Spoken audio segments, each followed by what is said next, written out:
How did DFIT start? Let me count the waves. No, we actually started, I didn't believe, and I started personal training, a friend of mine, over 30-something years ago, in my teens, 19, and a friend of mine brought it up to me about this personal training, and I told him, I was like, personal training? I was like, what is that? And he's like, well, that's where you train people and teach them about weightlifting, and I was like, ain't nobody want to pay for that. They're going to pay you to work them out? I was like, people love to work out. Why would they pay you? Not knowing that this personal training thing would be big one day. But through the years, I was certified through many places because this personal training thing was growing. But, you know, I wasn't a personal trainer. I loved to train back then, but I wasn't a personal trainer. So life went on, got married, had kids, still training. Recovered from an injury from a broken arm, kind of stalled my bodybuilding career. Fast forward, the economy got bad, and I had just moved to Carolina Beach and ran into an old friend over 20-something years ago, didn't know what she does. And finally she told me what she did, and she asked me, she said, well, if you want to make money, Demetrius, what? Make money by what you love to do. I was like, I love lifting weights. She said, well, why don't you become a personal trainer? And I was like, so the OD came back from 30 years ago. I was like, people aren't going to pay for personal training. So she said, well, train me. And then she said, train me and let's see what kind of results we get, and maybe we can barter something with what I do. So basically it started from me training Andrea and this other girl, and I trained them for free on the beach. But it wasn't really free. They, you know, they pay for lunch, or, you know, they treated me to certain things, and they also, they helped build my business through Facebook. And we started on the beach.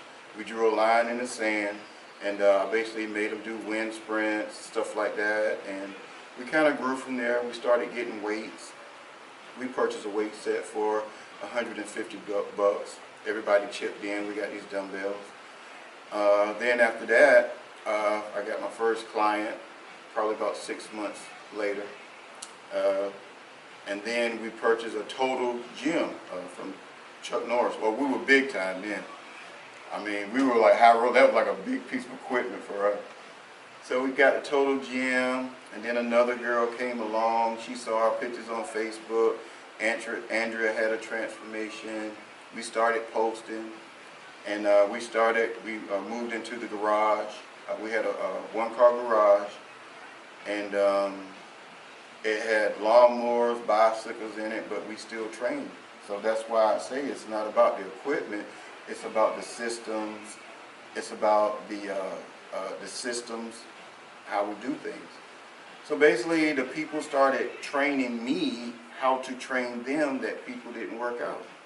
Okay. So we're going to talk about my second stage. We came into some obstacles, and we moved into a two-car garage. And we overcame that. And we moved into a two-car, and then we moved into the two-car. We grew. We actually grew.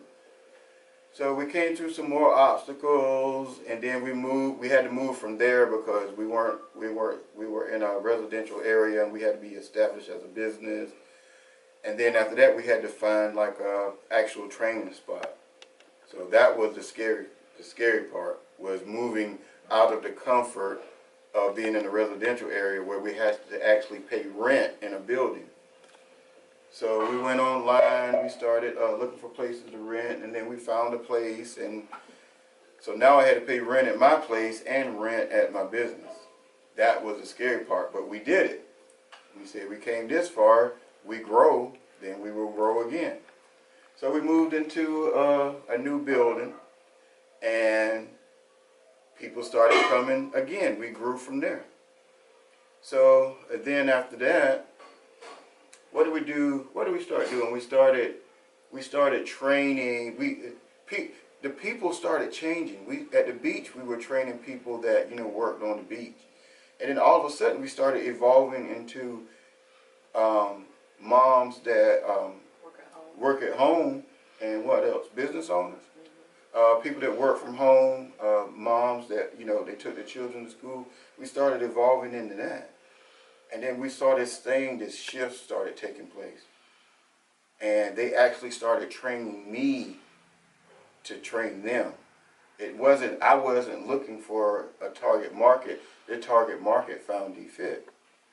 So then we moved into the people that work from home. Then we started evolving to realtors. People that, that were flexible schedule. They worked from home and they worked at a physical office too.